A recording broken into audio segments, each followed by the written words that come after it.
Bueno, boa tarde. Primeiro, desculpar a ausencia de Raquel, que non podía, por motivos laborais, asistir hoxe, era lle imposible. Vamos a empezar o pleno ordinario do mes de setembro. O primeiro punto é a aprobación da ata da sesión anterior. Se hai alguna observación, pois dáse por aprobada por unanimidade. O punto número 2, expediente 539/2024, aprobación da conta xeral. Ten a palabra Mari Carmen, non sei se foi dictaminada na comisión informativa. Ten a palabra a portavoz. Ben, efectivamente, o segundo punto da orde do día é a aprobación da conta xeral do ano 23.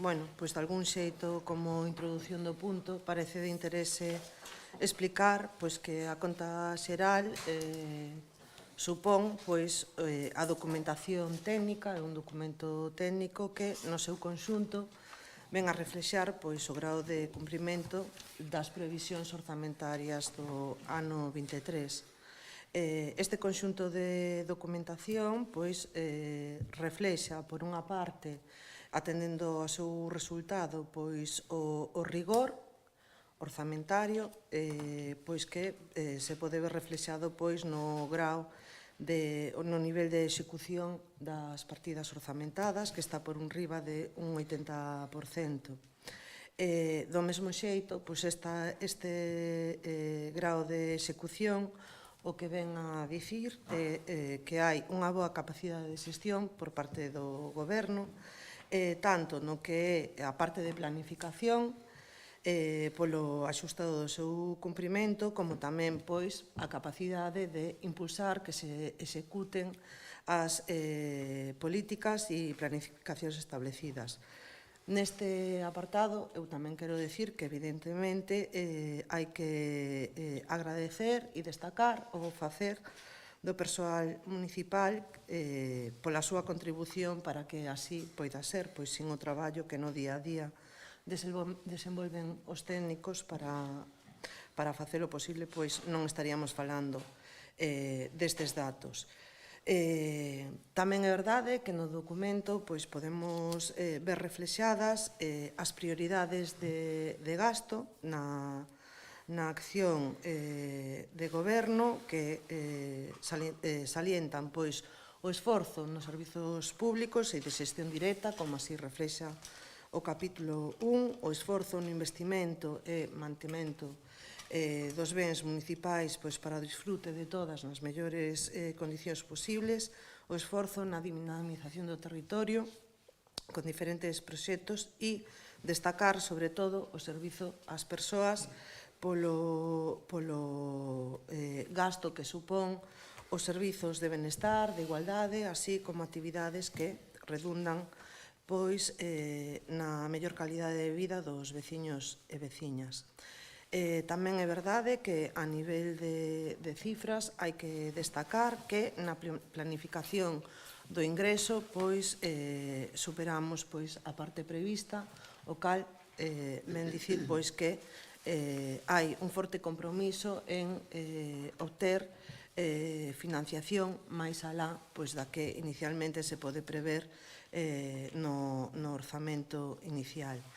A nivel tamén quero destacar que, ademais de todo isto, a conta xeral ven dicir pois que as contas municipais están nunhas condicións saudables, cunha boa situación financiera, con un remanente de tesourería para gastos xerais de 526.531,13 e un resultado orzamentario axustado positivo con 288.993,92. Pola miña parte, e como efectivamente foi dictaminada na comisión informativa, pois nada máis que decir. Bueno, boas a todos. Nos, tendo en conta a dificultade da elaboración da conta xeral, que é un documento eminentemente técnico, entre balance, cumplíndose os trámites exixidos, se presentaron alegacións, pois vamos a manter o voto no sentido reflexado na comisión do agosto, entón abstendemos. Ben? Pola nosa parte, igual, o sea, foi un tema debatido e preguntando as dúbidas na comisión informativa. Creo que se aclararon as dúbidas e se falou delas na comisión informativa. Non temos moito máis que decir e mantemos o noso voto de abstención. Votos a favor? Votos en contra? Abstencións? Queda aprobada a conta xeral do 2023. Punto número 3, aprobación da política de seguridade, Oficina Técnica de Ciberseguridade. A palabra, María. Ben, en relación a esta cuestión, tamén foi debatida a súa vez na comisión informativa, clarificar que se trata de un documento, un compendio de documentos de carácter altamente técnico que ten que ver coa boa xestión e seguridade de toda a información e datos a nivel a nivel telemático, informático, que é na maneira na que a tendencia nas administracións é tanto de guardar os datos como tamén de relacionarse con outras administracións e cos veciños e veciñas. A este nivel aparece diferentes documentacións nas que se reflexan os procesos, as funcións e, a súa vez, as diferentes estruturas de responsabilidade en relación á salvaguarda de datos. Aprobar efectivamente esta política de seguridade tamén é un paso previo para poder contar a futuro co soporte técnico da Deputación a nivel de seguridade pola complexidade que ten este traballo. Juan. Ben, debido a ese incremento das operacións informáticas e todas as xestións administrativas, vemos de feito que se meta se nos inclúa na rede da Diputación de Ciberseguridade para proteger datos especialmente especiais e íntimos.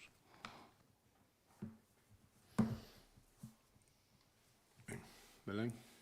Nada, pola nosa parte tamén foi un tema que se falou na comisión informativa, que estamos totalmente de acordo, sempre que garanta a seguridade e sea para mellorala, pois así o faremos, votar a favor. Votos a favor? Aprobouse por unanimidade. Punto número 4, expediente 487/2024, adhesión á rede de municipios pola agroecoloxía. María, tes a palabra.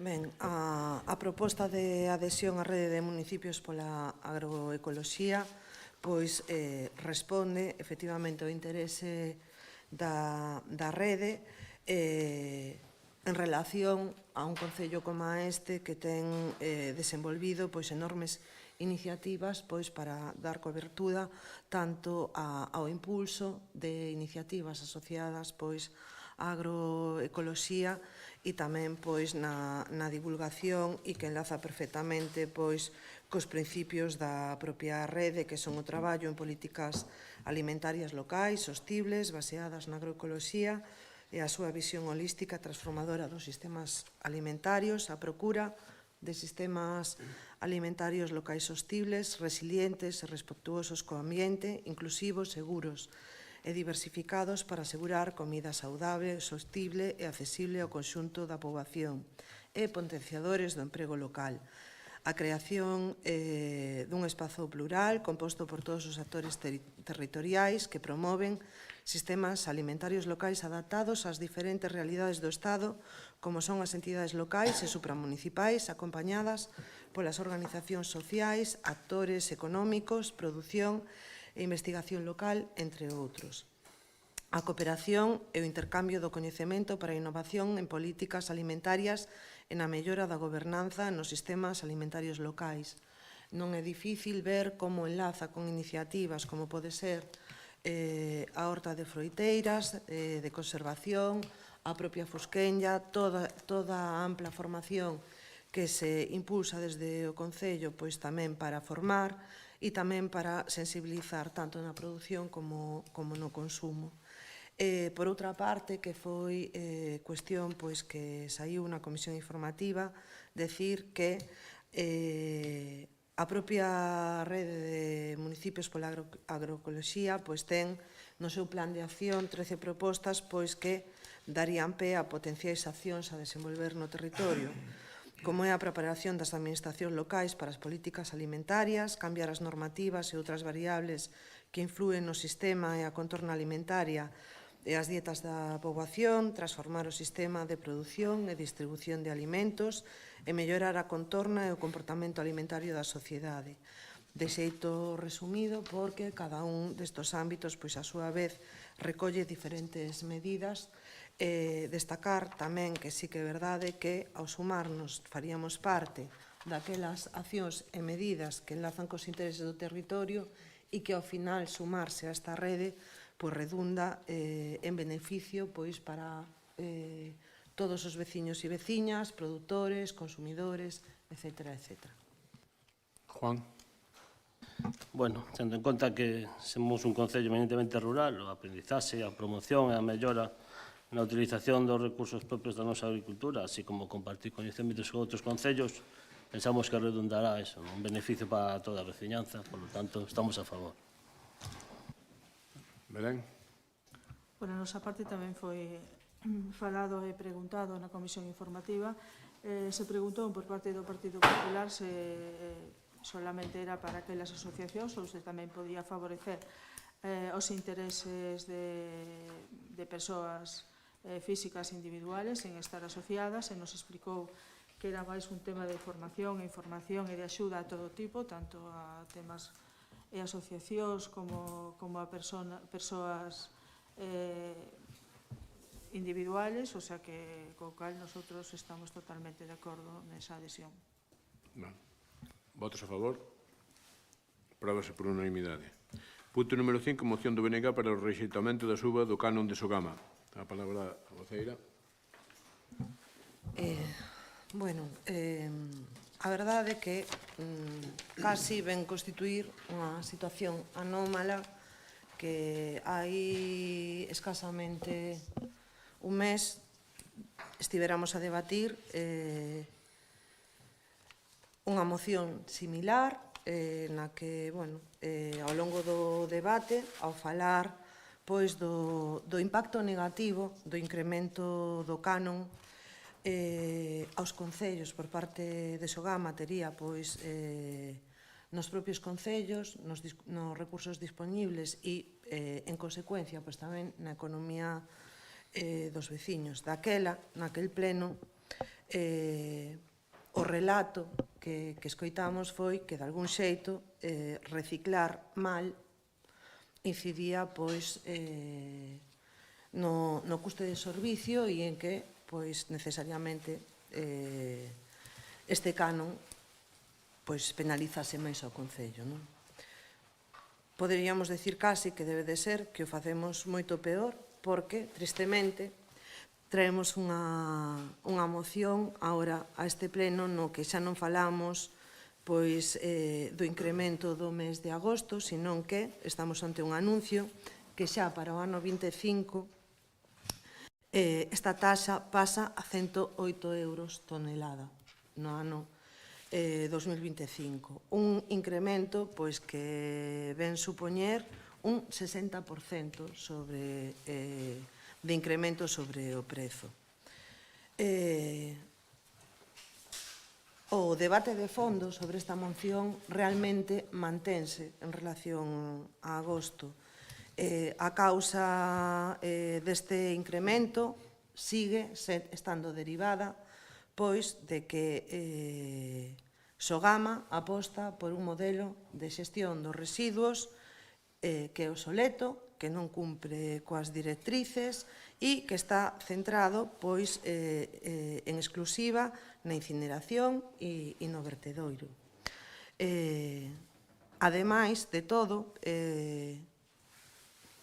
no ano 22, pois a Xunta chega a un acordo para que se lle transfira a recadación deste imposto, e coñecedores da existencia do imposto, do que iba a supoñer esta recadación, pois en ningún momento se plantexa analizar o modelo ou crear diferentes alternativas, senón que mantense na súa nun modelo soleto que a súa vez, pois, o seu socio, Naturgy, lle permite xerar enerxía e a decisión que se toma pois, é incrementar a taxa e que sexamos os concellos e os veciños e veciñas pois, que paguen este incremento.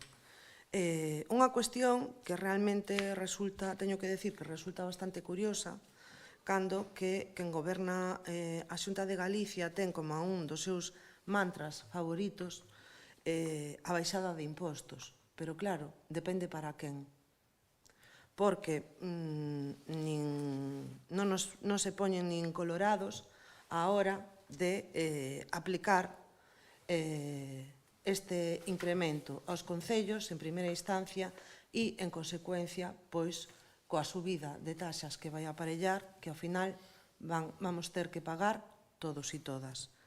En relación a isto, pois, plantexamos os seguintes acordos: o rexeitamento aos taxazos de Sogama, o aprobado en xullo e, por suposto, anunciado para o 25, que a Xunta pretende aprobar, instar a un xiro na política de residuos, primando e incentivando a recollida selectiva, a reutilización e a reciclaxe fronte ao costoso antiecolóxico sistema Sogama baseado na incineración, e solicitar creación dunha comisión de traballo entre Sogama, as Consellerías de Medio Ambiente e Facenda e a FEGAMP para determinar as condicións do canon para o ano 2025, antes da aprobación do proxecto de orzamentos da Comunidade Autónoma para este ano e debater sobre o cambio de modelo de xestión de residuos na Galiza, incluindo o debate sobre a fórmula que permita a cada concello, con independencia da súa dimensión, acceder á reducción do canon e valorando para a aplicación desa reducción o compromiso de cada concello na aplicación da compostaxe individual ou comunitaria ou financiando modelos de xestión alternativos nos que se debe primar o tratamento de proximidade dos biorresiduos cos sistemas de compostaxe domiciliaria e comunitaria. Juan? Bueno, nós tamén estamos a favor da moción nos 3 puntos presentes, non a subida das taxas que afecta aos concellos e aos veciños e veciñas, se ao cambio do modelo de funcionamento de Sogama por un modelo menos penalizado, e se a creación da Comisión de Traballo entre as institucións afectadas, concellos, Sogama e Xunta. Belén?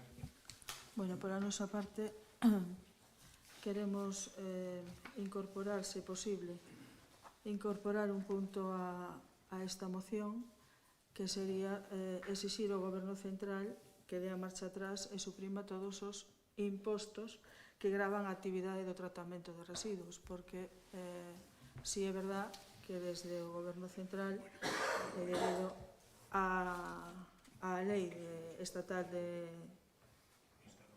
residuos do 2022, pois aí se incorporaron unha serie de impostos que fixeron tamén, son unha das orixes que ten, entre outras cousas, o Gama ou que fala da subida deste imposto. Co cal, se é posible incorporar ese punto, pois aceptaremos esa moción. Só un matiz, que me corrixan desde Secretaría. Non sei se un pleno pode aprobar calquera cousa, podemos aprobar incluso anexionarnos Venezuela. Instar ao Goberno Central a que non cobre un imposto que está vixente, non sei se ten validez. Podemos instar ao Goberno Central o que queira. Hai unha lei que di que hai unha lei que, por certo, se non estou engañado, me parece que foi votada tamén, porque é a transcripción dunha directiva comunitaria que non sei se non foi votada tamén polo PP. Non, corrixídeme se non é así, pero estou en que sí. Para facer alegacións é unha cousa, outra cousa é despois o proceso de votación da lei, que se vota no seu conxunto, que a votaron todos, entre outras cousas porque non había casi outra outra fórmula, pero instar ao Goberno, poñer nunha moción que aprobas no Concello, instar ao Goberno Central a que non cobre un imposto que non cobra o Goberno Central porque ten transferido á comunidade autónoma, podemos instar ao Goberno Central que non cobre, porque xa non está cobrando o Goberno Central. No ano 2023, a Xunta solicitou a transferencia da xestión do imposto máis do cobro do imposto. Está cobrando a Xunta. Ora, podemos instar ao Goberno Central. Outra cousa distinta sería que instaras ao Goberno Central a que instara ao Parlamento Español a que modificara a Lei de Residuos. Iso é outra cousa. Pero sin modificar a Lei de Residuos non pode, entre outras cousas, porque estarías incumplindo a lei. Penso que todos os que estamos aquí, cando tomamos posesión, facemos unha promesa ou xuramento de cumplir e facer cumplir as leis todas que hai por haber. Entón, digo porque poñer esas cousas, por nosotros non hai problema, se a voceira propoñente da moción acepta esa emenda, non temos problema, non? Pero, porque aparte nós prometemos o cumprimento desas leis por imperativo legal. O resto...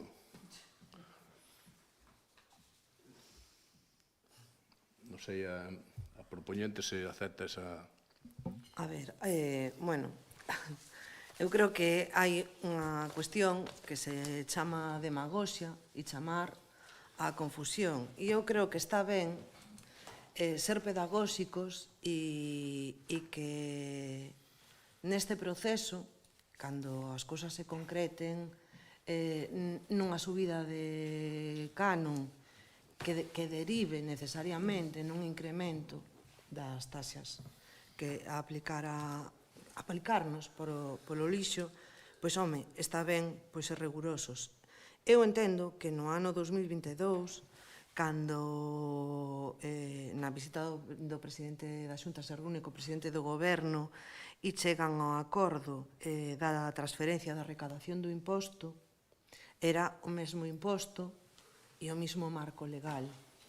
E non só é que se negara esta transferencia ou fixera ningunha sola medida en contra da mesma, senón que todo isto xurde agora, cando está claro que hai un rexeitamento por parte do municipalismo galego, cando se sabe que, se de verdade temos claro de onde provén a consecuencia de que non suban o lixo, de que cadena de decisións sae e que, ademais, a Xunta de Galicia non vai mover ningún só dedo que poida perxudicar ao seu socio Naturgy, pois eu creo que é xogar a demagoxia, querer sinalar, pois efectivamente, a unha norma que responde a unha directriz europea e que, ademais, creo que no seu momento, pois Ursula von der Leyen non será nin sospeitosa pois de estar moi alonxada do posicionamento ideolóxico do Partido Popular, verdad?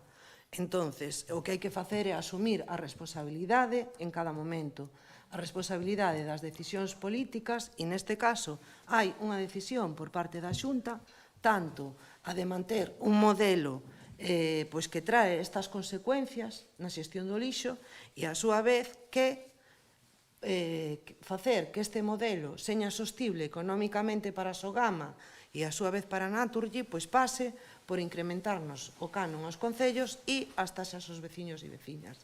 Así que eu creo que o mellor que podemos facer é ser pedagóxicos e deixar e non entrar pois a unha proposta pois que quera entrar en demagoxia e confundir. Así que, bueno, non se acepta a proposta. Máis palabras? Nada. Pois votos a favor, votos en contra, abstencións, queda aprobada a moción. Punto número 6, dar conta da rendición do esforzo fiscal do 2022, o período medio de pago a proveedores do segundo trimestre do 24, execución do segundo trimestre do 24 e as líneas do ano 25. Dar conta desas cuestións que están no expediente do Pleno. Punto número 7, dar conta dos decretos desde o 226 ata o 411 do ano 2024. Se non hai ningunha moción por vía de urxencia, hai algunha moción por vía de urxencia? Se non, pasamos ao punto de rogos e preguntas. Estamos polos rogos. Non hai ningún rogo nin pregunta formulada por escrito. Verbalmente, Luís. Mira, eu quería, non sei, a señalización, por exemplo, en Cornide hai 3 stores que están tirados. Hai un que na pista que sube desde o centro día hasta a Casa de Estrella, está tirado. Outro na Vidueda, que está inclinado e tapado coa maleza, na pista que vai a Campo Labrao, xusto, a que parte de Cornide. E hai outro aquí na feira, na carretera de Silvalonga, hacia Vila Fiunci. Tamén está metido tirado e metido no medio das silvas. O espello que está ali en Cornide xunto aos contenedores está roto, penso que o romperon cando fixeron a pista. E ali, claro, é unha curva e teñen que cruzar e se basan nese espello, os que cruzan hacia o Capiño da Portela. E a señalización tamén que puñía camiño da Portela tamén o tiraron cando fixeron o aglomerado da pista e non ten indicador, non? E logo hai 2 ou 3 farolas ali onde está a depuradora que levan anos metidos no medio da maleza. Está metido no medio dos árboles e como se non estuvera. Se se pudera limpar para que alumbraran ali, porque levan anos así, metidos na maleza, pasando a depuradora hacia Pedroso.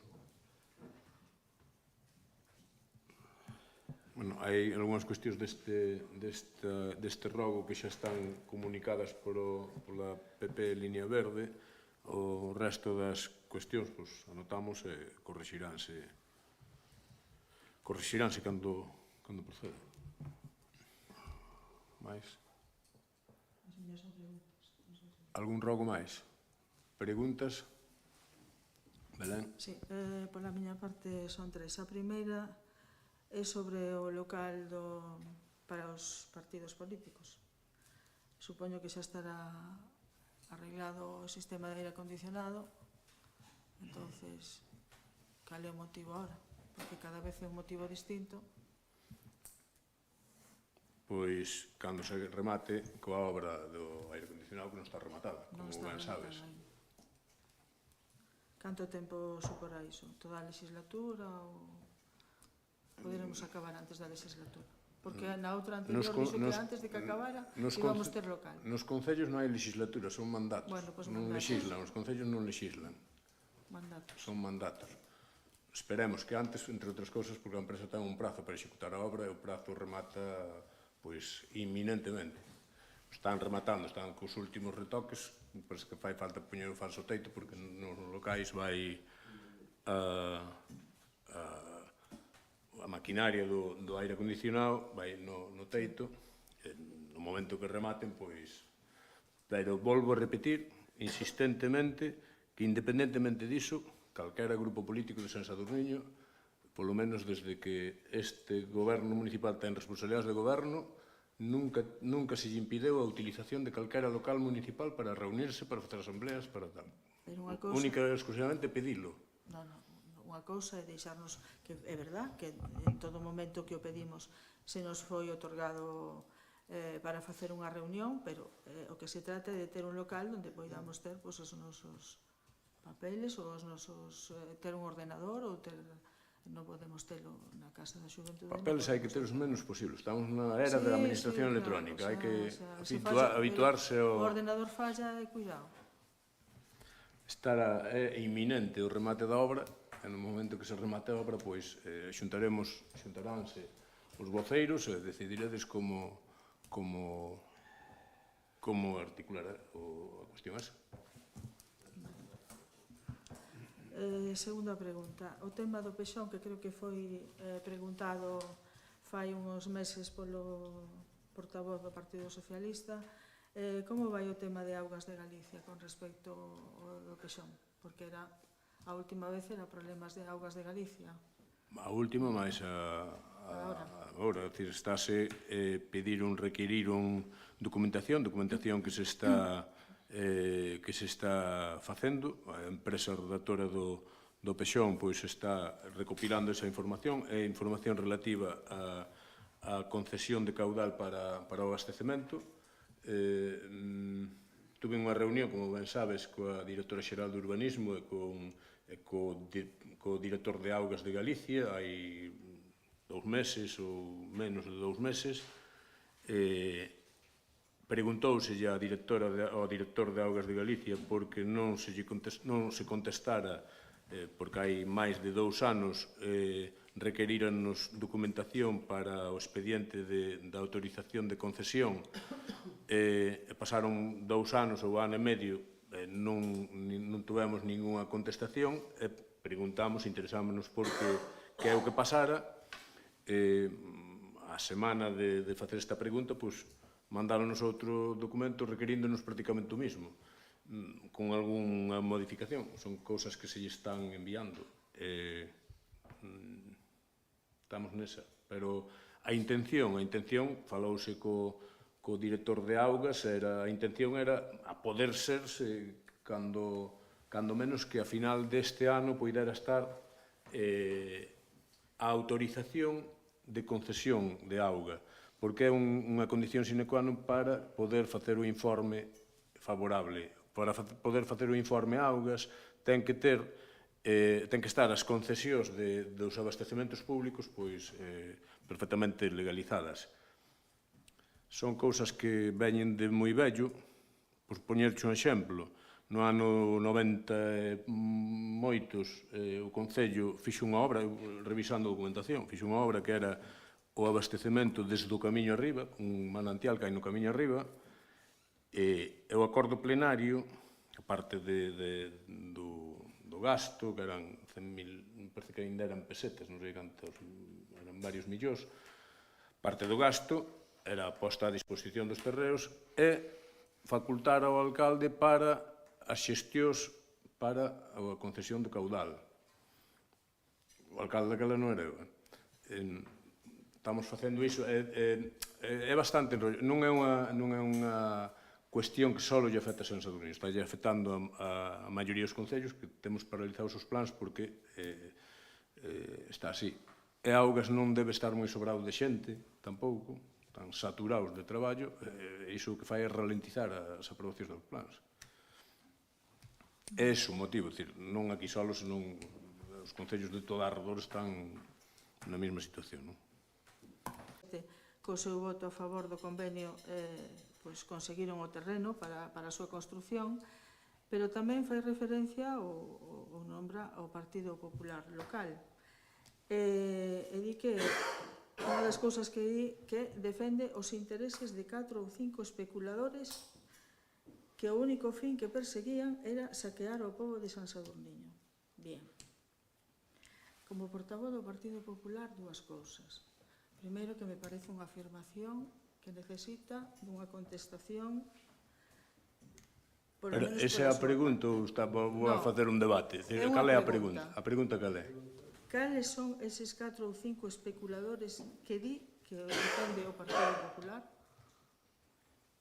Unha persona que informa e di eso debe de dar nombres e apellidos e decir a quen, porque o número, os que son os socios da cooperativa son máis de 4 ou 5. Entonces, non recoñecemos nosotros eses 4 ou 5 especuladores.